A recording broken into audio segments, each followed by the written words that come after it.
Hello friends, I am glad to see you again. Today I'm going to talk about an HOA that has fined almost 300 homes. My parents moved here when I was 7. We had tree-lined streets, modest one-story houses, and the friendliest older folks you could ever meet. I recall riding my bicycle around with friends, stopping by the local ice cream truck every summer afternoon and staying out until the sun dipped low. There was no real drama here, other than whose yard had the biggest pile of autumn leaves. Things were so simple that nobody even thought about homeowners associations or elaborate neighborhood rules. Our block was basically just ordinary people living ordinary lives. Back then, some neighbors on the other side of a dividing road formed a small group to keep their lawns looking consistent. My dad always joked it was for folks who wanted that perfect postcard front yard. They'd share tips, invite one another to mowing parties, and collectively shop for garden supplies. It was never official, more like a social club. It morphed eventually into something else, a formal organization with membership fees. That group, which started as an innocent gathering of yard enthusiasts, became what we know today as a kind of aggressively expansionist homeowners association. Over the years, more new homes sprang up around here, and before we knew it, that once friendly group gained real power and rules. When I turned 18, I inherited the house after my parents' sudden decision to retire in a far-off region. They wanted mountain air and cooler weather, so they left our place to me. My older siblings didn't mind, as they had no interest in the property. I was more than happy to keep living here, away from the hustle and bustle of city life. By that time, I was balancing work at a small local business while attending college part-time. The neighborhood still had that quiet charm. Little did I know the seeds of conflict were already growing. A few years ago, I noticed something unusual. Brand new signs popped up at the neighborhood's entrance. They announced a new set of guidelines for noise, parking, and lawn decor, accompanied by the name of a newly formed HOA. At first, I assumed it only applied to the freshly built houses down the street, or that the rules were voluntary. I mean, nobody had ever approached me or my immediate neighbors, and we certainly never joined any association. So I didn't give it much thought. I had enough going on with my job and evening classes. That all changed around 9 months ago when a letter slid into my mailbox. It came in a large envelope bearing a fancy logo I'd never seen before. Inside, I found a stack of documents, all referencing an HOA compliance manual. I'd always heard jokes about HOAs from comedic TV sketches, but I had never personally dealt with one. The letter basically stated that my house was within the extended boundaries of the Neighborhood Preservation Division, and I needed to start paying dues. The kicker: the letter also listed a monthly maintenance fee and a bizarre set of rules about what color I could paint my door, how tall my hedges could be, and even restrictions on the type of mailbox allowed. At first, I chuckled, assuming it had to be a mistake. There was no mention of me signing any paperwork to join. Our property records have always been clear that my house and certain others in this older section of the development weren't part of any association, so I contacted the number provided, thinking a quick phone call could iron things out. The person on the other end, who introduced himself as Bryson, the HOA liaison, sounded polite at first. He apologized, said there might have been an error, but then a few days later, I got a second package with updated forms. This new batch doubled down on the same demands and spelled out potential fines for non-compliance. Something about this gave me a weird feeling. Around that time, I started talking to my neighbors, people like Nina across the street, who had lived here for almost 20 years, and Roy, a retired teacher on the corner lot. They too had gotten near-identical letters. A couple of them had the same initial reaction as I did, thinking it had to be a mix-up, but the letters just kept coming, and each one escalated the pressure. Soon, the ridiculous situation unfolded. The HOA claimed that 273 houses, including mine, were all under their brand new expanded jurisdiction. Despite these homes never having been in any association before, everyone was basically told, "You must join now or face hefty penalties." By the second month of these letters, we found ourselves in a major neighborhood uproar. About a dozen of us arranged a small get-together in my front yard. People arrived lugging around the letters, compliance forms, and wide-eyed exasperation. Some of my neighbors are more timid, so they were worried about ignoring official-looking documents. Others, like Roy, were furious at the thought of paying monthly fees. "I'm on a fixed income," he lamented. "I can't afford some nonsense fee for painting my house white if I want to." Meanwhile, Nina was ready to hire a lawyer on the spot. She had an old friend who specialized in property cases. We spent the next couple of weeks gathering information. Nina's lawyer friend, whom I'll call Petra, suggested we check the original property deeds. Sure enough, every single deed clearly stated no mandatory membership in any association. Also, it was impossible for the HOA to unilaterally add us. There had to be a formal agreement or a clause in each homeowner's contract for that to happen. As we collectively breathed a sigh of relief, we expected the HOA to back off once we explained the legalities. Except they didn't back off. In fact, the next letter escalated the situation. All non-members will be subject to fines beginning next month if you do not formally join. The letter came signed by some person named Horace, whose title was listed as HOA President. A few neighbors called the number provided on the letter, but their calls weren't returned. Others tried emailing. No response. Meanwhile, the stories we heard from those who actually were in that HOA, the newer houses built in the last decade, were troubling. They described monthly meetings that felt more like corporate board gatherings than community get-togethers. People were threatened with fines for having pink flamingo yard ornaments, or for planting garden gnomes the HOA thought were tacky. One family was slapped with a penalty for having a minivan that was supposedly too old to park in the driveway, as it tarnished the aesthetic. These rules were over the top, and the new leadership took them to an extreme. Word on the street was that the HOA president, Horace, had a controlling personality, and rumor had it he'd call the police at the smallest provocation just to intimidate folks. After a month of feeling like we were being harassed, Nina took the lead by mailing a formal letter to the HOA's main office, which was basically Horace's house address, as the group didn't have an external office. She included scanned copies of our property deeds, disclaimers from the county's website about how new HOAs couldn't just annex properties without explicit consent, and a straightforward message: "We are not under your jurisdiction. Respect our rights and cease these attempts." We expected either an apology or some sign they'd leave us alone. Instead, the next communication stunned us all. An itemized fine notice for each home. Yes, you read that right. A fine. According to this notice, the 273 houses had collectively incurred tens of thousands of dollars in penalties for non-payment of dues and failure to follow property guidelines. The letter even included color-coded charts summarizing the exact fine amount for each address. Mine alone was $1,000.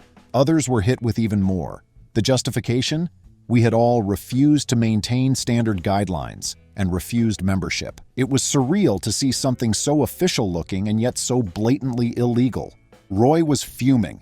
How can they do this? They can't just create fines out of thin air. He had half a mind to march down to the HOA office, again, meaning Horace's house, and give them a piece of his mind. Petra advised caution. She recommended we compile everything. She said this was verging on extortion, but we needed more evidence to prove that a legitimate crime was being committed. She was also worried that Horace, known for stirring trouble, might retaliate in unusual ways. At this point, a new neighbor joined the conversation, a man named Dallas. He was younger, maybe in his early 30s, had recently bought an older home 2 streets down. Dallas had experience dealing with HOAs from a previous state, and he'd gone through a lengthy legal battle that taught him a lot about how associations operate. Most of the time, HOAs rely on fear and intimidation, he told us calmly. They figure homeowners would rather comply than pay for a lawyer. Dallas explained that in some states, HOAs have broad powers, but they're still bound by contract law. If you never signed or agreed to an HOA, you're typically not part of it. This gave us hope. We tried one more time to send a cease and desist letter. About 50 of us chipped in for a retainer so Petra could represent us as a group. She sent a strongly worded letter detailing all the reasons Horace and his HOA were out of line. She cited statutes about property rights and threatened legal action if the harassment continued. For a moment, there was quiet. Maybe, just maybe, Horace finally realized we wouldn't be pushed around. Then the invitations arrived. It was almost comical. Horace, claiming to be magnanimous, invited the 273 disputed households to a ceremony at a local community center. The invitation read, "Join us for a unification event where we will officially welcome all new HOA members." The arrogance of it all was galling. We never agreed to join anything. Yet the letter insisted we were expected to attend. It gave a date and time about 3 weeks in the future with a note that we could bring family members. When we had a neighborhood discussion about it, Some folks wanted to ignore it, but Petra suggested we go. She felt that the HOA might reveal something crucial there. She also wanted to see what they'd try next. We decided we'd attend, if only to show unity. We strategized a bit. If we were confronted with membership contracts, we'd refuse to sign. If the HOA tried any intimidation tactics, we'd keep calm. Nina wanted to record everything on her phone. Roy joked about wearing a t-shirt that said, "Not your HOA," but Petra advised him not to poke the bear. We were going in with the intention of peaceful observation, but we were also determined not to get railroaded. The day of the ceremony dawned bright and unseasonably warm. I arrived with a small group, Nina, Roy, and a few others. We saw a crowd at the door. People were handing out badges or name tags, but we politely refused them. Inside, the community center was decorated in a bizarre fashion. There were balloons, banners reading "Welcome New Members," and an array of chairs lined up like we were about to attend a graduation ceremony. I saw Horace pacing near the front, wearing a crisp suit and a pin that bore the HOA's logo. He definitely had a certain domineering aura about him. We found seats near the center. More and more people trickled in, mostly from our 273 houses, but also from the official HOA membership. I quickly realized that many of the latter group were there out of curiosity or simply to see the fireworks. I tried to remain calm. Nina was beside me, whispering about how the decorations felt overdone. About 15 minutes later, Horace strode to the front. He cleared his throat into a microphone, thanked everyone for coming, and launched into a speech about community harmony. He claimed the association's expansions were in the best interest of the neighborhood, touting improved services, better landscaping, even an expanded pool facility, which was news to me since we'd never had a community pool. He then took a dramatic pause. "Today," he said, "we will welcome our new members, ensuring they abide by the same high standards that make our community a shining example of togetherness." The tension in the room was palpable. You could see confusion and anger rippling through our side of the aisle. Roy whispered something along the lines of, "What does he think he's doing?" Then Horace signaled to an assistant who began handing out thick packets. The assistant approached us, but we didn't accept them at first. Then Petra indicated we should take them just to see what was inside. Sure enough, each packet was a membership contract that basically demanded we sign up for monthly dues, adhere to a 50-page list of rules, and relinquish certain rights to modify our homes without official approval. Petra raised her hand. Horace actually called on her, so she calmly introduced herself as our legal representative. He didn't seem happy that a lawyer had shown up, but he masked it with a stiff smile. Petra explained that we were not there to join. She reminded him that we had repeatedly stated we were not, nor had we ever been, part of the HOA. She requested that he acknowledge this on record. Horace's face hardened. Suddenly, he made a motion toward a table at the side of the stage. A second person, presumably another HOA board member, picked up a microphone. "If you do not sign these contracts," this person declared, "you will be fined immediately." My heart pounded in my chest. This was no longer a politely worded invitation. This was an ultimatum delivered in front of hundreds of neighbors. You could hear murmuring throughout the room. Some of the actual HOA members looked uncomfortable, while we, the 273 so-called refusenicks, were furious. But Horace wasn't done. Without warning, he gestured toward the building's entrance. I spun around to see 3 police officers stepping inside. At that moment, my stomach dropped. The officers looked just as confused as we did. Horace must have told them something that made them show up. He grabbed the microphone again. "We have called local law enforcement to ensure compliance. If you do not sign, you will be escorted out. This is a private event." It was all so overblown and ridiculous that I almost laughed out loud. However, there was a certain tension because nobody wants to test their luck with the police, even if we believed we were on the right side of the law. Petra shot up, walked to the front, and quickly began explaining the situation to the officers. The expression on one officer's face told me they'd been called under some false pretense, probably told that 300 troublemakers were trespassing or causing a public disturbance. We couldn't hear every word exchanged, but after a few minutes, the officers asked Horace to step aside and clarify what was going on. You could see Horace turning red, gesticulating toward the rest of us. We heard snatches of him saying something about threatening behavior, and they refused to leave.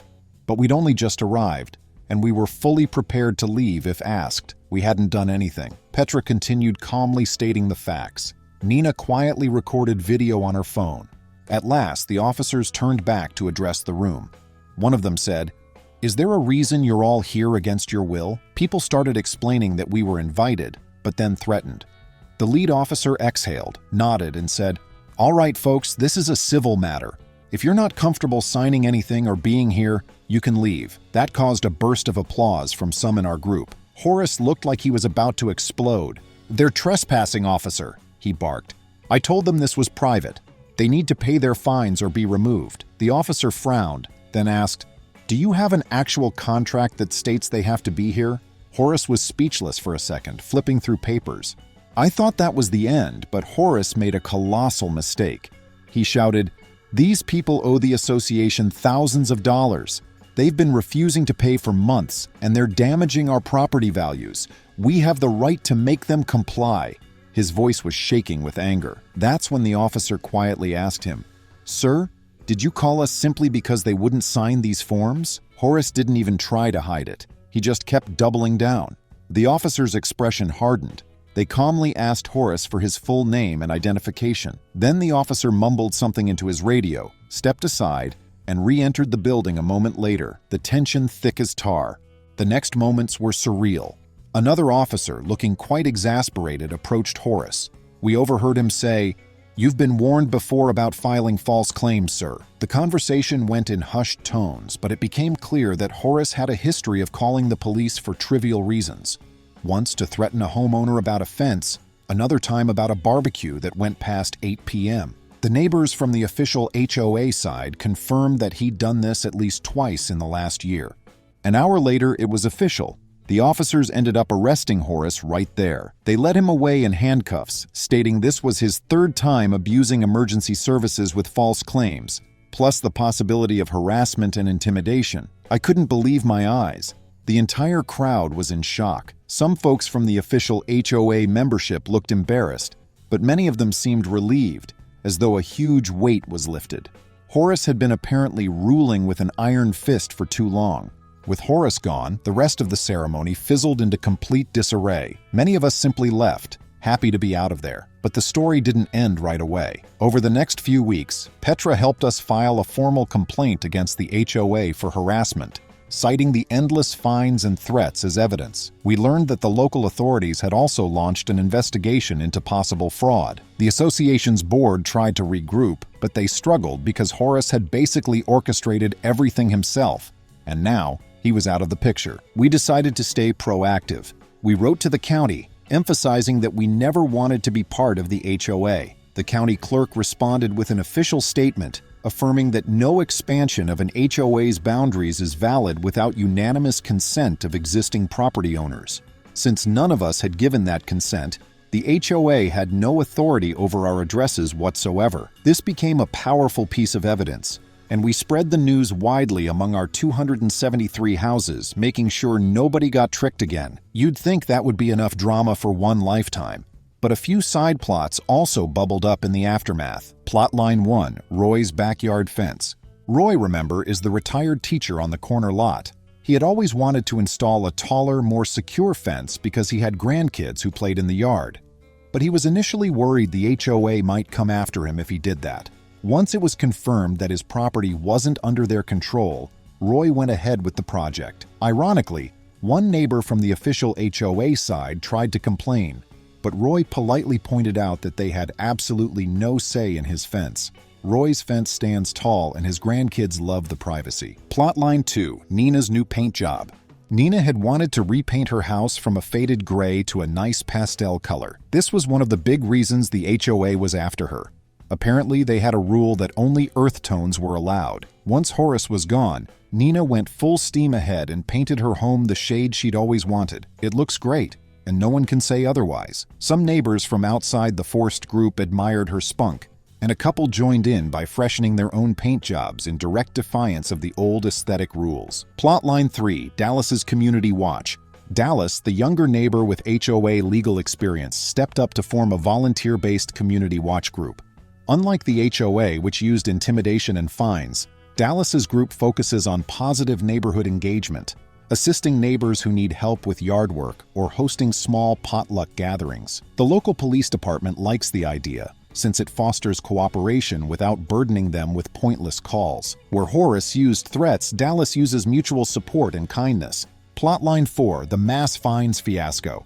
We discovered that Horace's plan all along was to pressure us into compliance with his new rules by slapping us with large fines for not adhering to membership obligations. When we refused, he simply turned the screws tighter, culminating in the bizarre ceremony fiasco. Some folks worried about the possibility of these fines ending up on credit reports or property liens, but Petra assured everyone that, legally, an HOA cannot impose fines on non-members.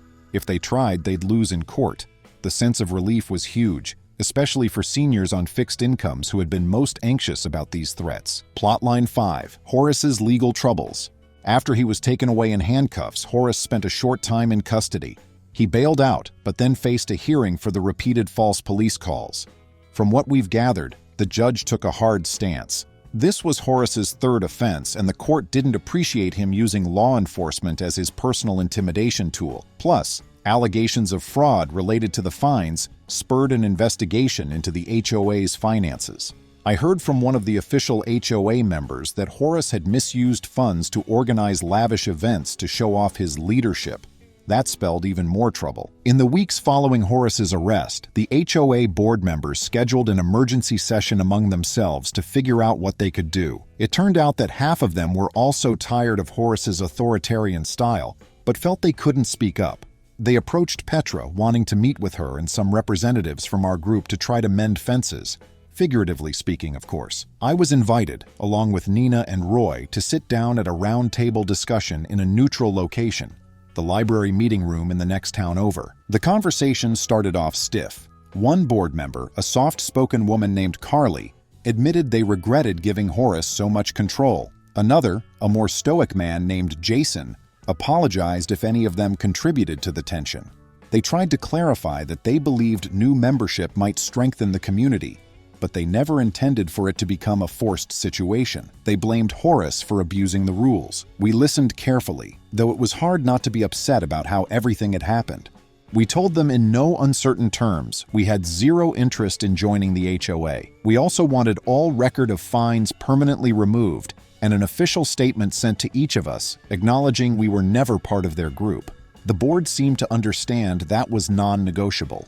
They even hinted at dissolving some of the more draconian rules for the existing members. Petra pointed out that their membership numbers were already declining as people grew tired of the oppressive atmosphere.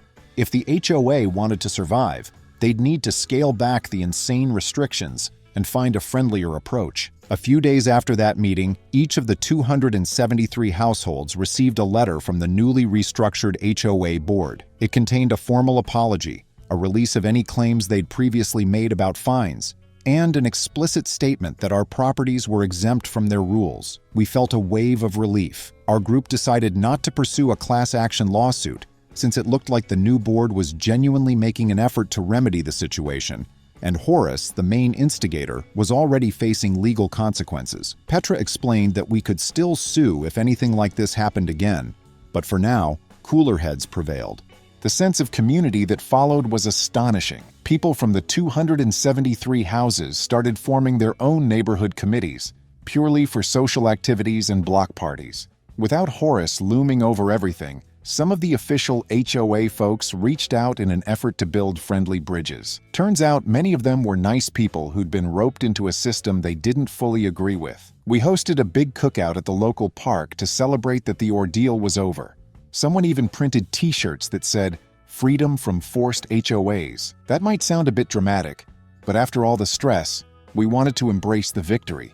While flipping burgers at that cookout, I remember hearing Roy tell a newcomer, "We might not have a fancy pool or matching mailboxes, but we've got the good stuff, neighbors who actually look out for each other." I nodded, turning back to my grill, realizing just how true that was.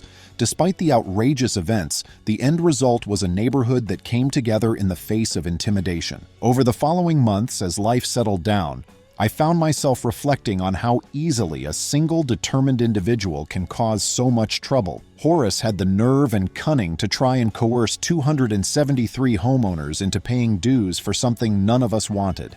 He orchestrated letters, threatened fines, and even tried to rope law enforcement into his scheme by making false claims. When that failed, he staged that bizarre ceremony to shame us into compliance. If not for neighbors banding together and a supportive lawyer, I can't imagine how things might have turned out. A few people might have caved and paid those fake fines, fearful of legal consequences.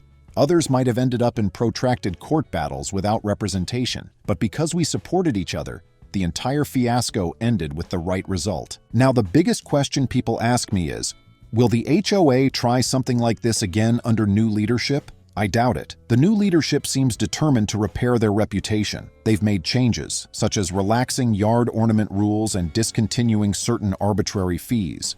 They also held a re-election for board positions, and a few genuinely caring people from among the official HOA's membership stepped up to replace Horace's old allies. That's a relief for everyone. Another question that often comes up is, what happened to Horace after the arrest? Well, from what I've heard, he spent a bit of time fighting the charges in court. The county prosecutors took a pretty firm stance, given that this was his third time calling the police under false pretenses. Word is, he reached a deal to avoid a lengthy jail sentence if he completed community service and paid fines. However, he's no longer allowed to serve in any leadership capacity for that HOA. Some folks whispered that he might try to sell his home and move somewhere else, presumably to find a new group to boss around. We're all crossing our fingers that we've seen the last of him. That's not to say everything's perfect now. We still have the same issues any neighborhood does: occasional disputes over property lines, noise complaints, or unkempt lawns. But at least we don't have a self-appointed dictator issuing fines to people who never agreed to be in his association. And as for me, I've learned a valuable lesson about protecting my property rights and not giving in to intimidation. The next time someone shows up at my door claiming we owe them membership fees for an association we never joined, I'll know exactly how to respond, with calm confidence, a call to a lawyer if needed, and the backing of my wonderful neighbors. I think the most gratifying part of this entire ordeal has been the way it ended. The moment the police realized Horace had called them for no valid reason and marched him off in handcuffs in front of the very people he was trying to dominate. That moment was a rare brand of poetic justice. Seeing an overbearing bully face immediate consequences for his outlandish behavior felt like something out of a movie. Sure, I don't celebrate anyone's misfortune lightly, but if you live your life by harassing and threatening others, eventually it comes back to haunt you. Let me give you one more snippet of an epilogue. A few weeks after the cookout, Nina, Roy, and I drove around the neighborhood distributing flyers about a new monthly social event. We plan to have a rotating potluck where each house on our block hosts once a year if they're willing. People from the official HOA side and the forced group side are all welcome, no strings attached. We want it to be a celebration of the fact that we're neighbors first and foremost. It's funny how we didn't really do events like that before Horace turned everything upside down. Sometimes adversity can spark a sense of unity that wasn't there before. Also, Dallas's volunteer community watch is thriving. I volunteered a couple of times, just walking around at dusk, chatting with people who are out for a stroll. We share updates on missing pets, keep an eye on unusual cars driving through, and just generally offer a friendly presence. It's voluntary, free, and fosters real connections. Everything an HOA is supposed to do, but rarely accomplishes when it gets bogged down in bureaucracy and authoritarian leadership. Friends, thank you. See you soon.